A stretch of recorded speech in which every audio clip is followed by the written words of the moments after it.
Hey, so this is another day, and I'm done with my morning routine. Although I didn't record some parts of it because there were people on the terrace, and I don't want to record in front of other people. So here I am back at my place, and now I'm working. So I thought let's record right now. So today we are going to talk about winters and using winters as an excuse. Okay. So what a lot of people do is they use winters as an excuse to not follow their routine or not do things because they say that okay, it's so cold, it's fine to not do things and stuff like that. But the truth is that it doesn't matter if it's cold or hot, you have to do your thing and that's it. So don't use winters as an excuse to not follow a routine or to not do your thing. Winters are something that's always there. They're there every year. That doesn't mean that you're going to stop doing your thing for 3, 4, 5 months. Definitely not. You have to just go on doing your business and not care about such things. So don't take the easy route of taking these excuses of okay, it's winter now, I can slack off a little bit, I can sleep a little more. No, it's the same. It's another day of your life, another 24 hours, and you can't waste it. Doesn't matter if it's cold, doesn't matter if it's hot. You just have to do your thing. So this is the message I wanted to share today. That don't make such excuses that it's winters. I know it's chilly. It's very chilly, at least in Delhi. Uh, but don't use that as an excuse. You can do much better, and you are much more capable in fighting the winters and just doing your thing. So just go about doing your business, do well, and don't compromise on anything just because it's cold. Okay. Okay, this is what I wanted to say. I would meet you later with my reading session.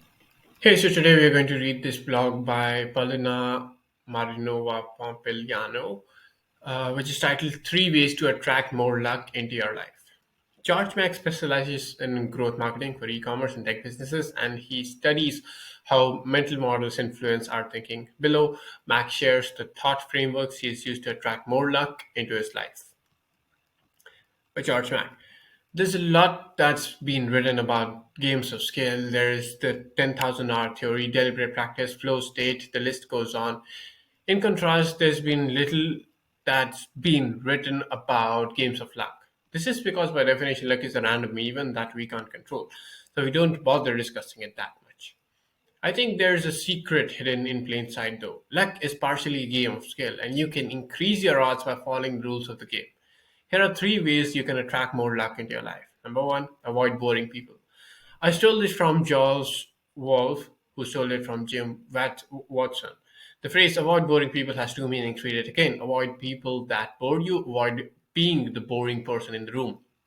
The more interesting you are, the more interest you get. And the more interest you get, the more opportunities that come your way. And of course, the more interesting friends you have, the more interest they get. And the more interest they get, the more opportunities will come their way, which will inevitably get passed on to you as long as you're not boring. On a long enough time horizon, it will look like luck, but the act of being interesting to people and having interesting friends help to create those crazy moments of luck.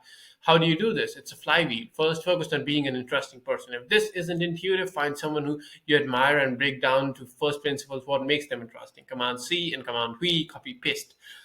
The more interesting you get, the more interesting people you will meet. This will then result in you becoming more interesting. Flywheel, flywheel, flywheel, the Bezos way.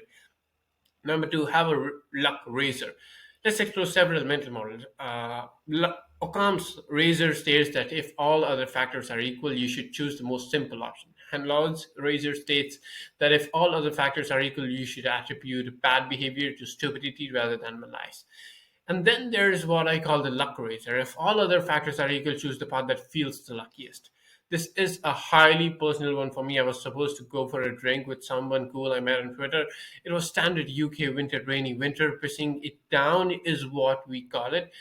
The person texted me before saying, I'm tired and weather is awful. I can still do tonight, but happy to cancel if you're not up for it. When I got this text, I was tired and didn't feel like commuting 1 hour in the rain. I wrote back, let's do another time. Before I hit send, I asked myself, what's the luckier option? Going and meeting someone interesting and chilling at home watching Netflix? The answer was obvious when viewed through the stream. So I went. Since that rank, 2 to 3 opportunities have come directly from that person, and numerous opportunities have come from those opportunities, and more opportunities from those opportunities, and so on. On a long enough time scale, my hourly rate from taking the luckier option that evening has been the best hourly rate of my life so far. Number three, you have a poker mindset. Roulette is a pure game of luck because you can't control the outcome.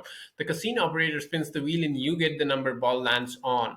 Poker is a game of luck and skill in which you can control the outcome. Even though there are factors like the hand you dealt with, you can still use skill to play the hand you are dealt. The luckiest person I know have a poker mindset. They're obsessed with finding a way to hack the system. I'd even go so far as to make the following ridiculous statement. Playing a game of roulette thinking it's poker is better than playing a game of poker thinking it's roulette.